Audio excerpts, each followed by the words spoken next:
পাগলি রে, এই ভালোবাসা অমর হবে।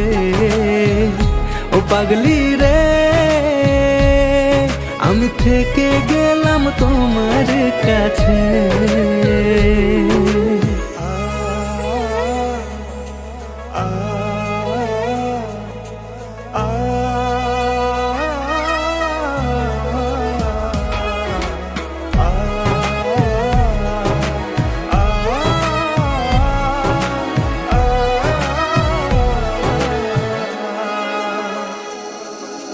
ছোট্ট একটা ঘর আর সংসার হবে মধু।